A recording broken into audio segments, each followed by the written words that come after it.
Hi. Hi, hope you're well. So I'm gonna share the story of Job. Okay, what I did get from the story of Job this year as a revelation is to be honest with God.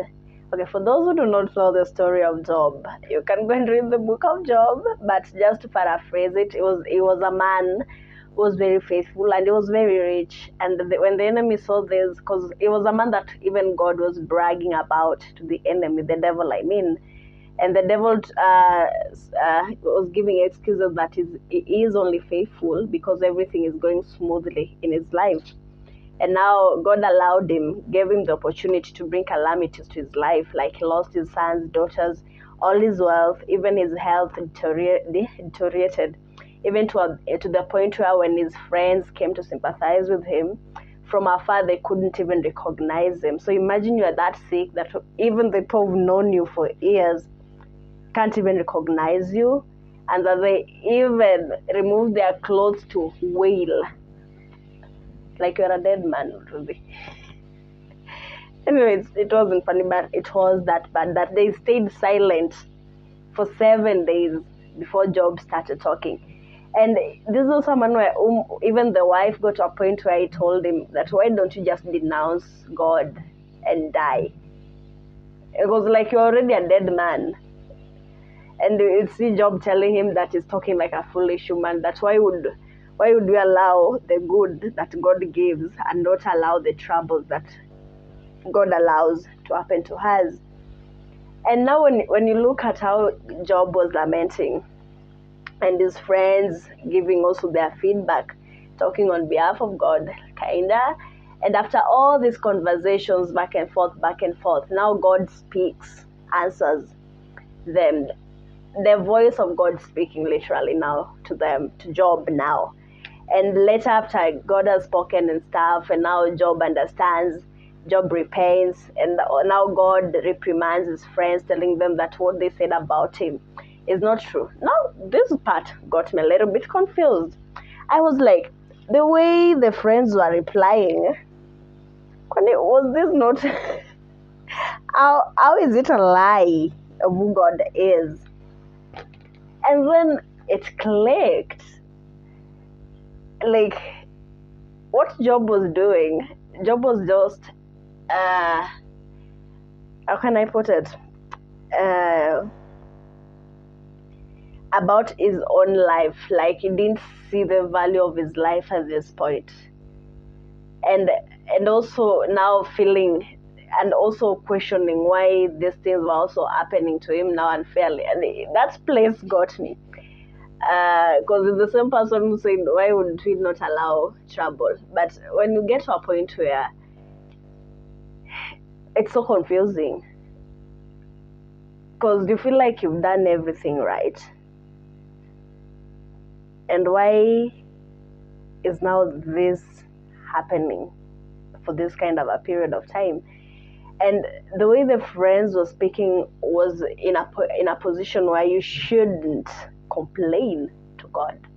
He's all knowing, is the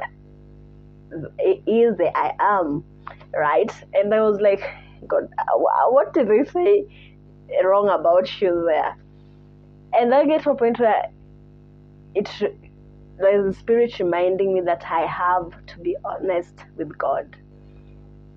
The times where I'm feeling confused, I feel like I need answers, and it's the only person who can give me the answers that I need, and it's the only person who can also take all my questions, my complaints and stuff. Why do I feel like it's so unfair to me? And I'll just give a practical. I've also had my own share of the valleys, and I know there's still others to come. I'm not foolish of that. And during this, because one was, I stopped faking it, that it was alright that my parents died that early, it was just the will of God and stuff. Because there's just a point I had to ask God, like, why? Like, I allowed myself to mourn in that moment, like, why did they have to go that soon? And why did you allow us know if they were gonna go that soon? allow us to go through all of this? What was the essence of it even at all? Until you get to a point where God gives you peace and you feel like, I've submitted everything to Him, what I felt in my heart, the anger that I felt, that this was so unfair, and surrender that pain to Him. And that's also I realized that in every valley that you're gonna go through, you have to be very careful where you complain, whom do you complain to, whom you give your questions to, whom you ask answers from. And when I look even at the story of Jesus, when his hour had already reached, when he went to Gethsemane, Matthew puts it so clearly that he was so depressed at heart.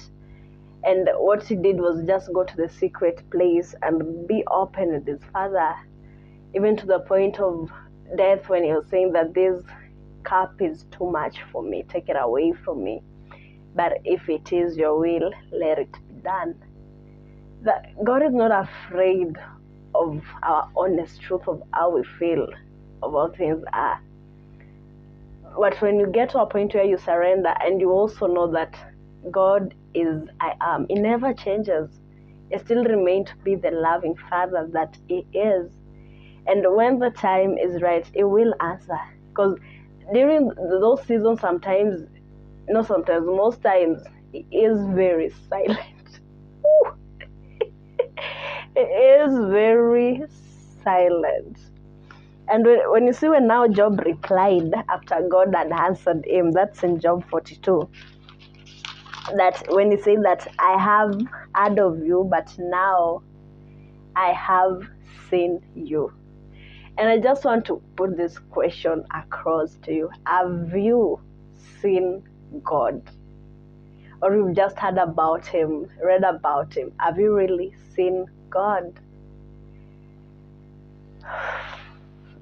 That is it. Shall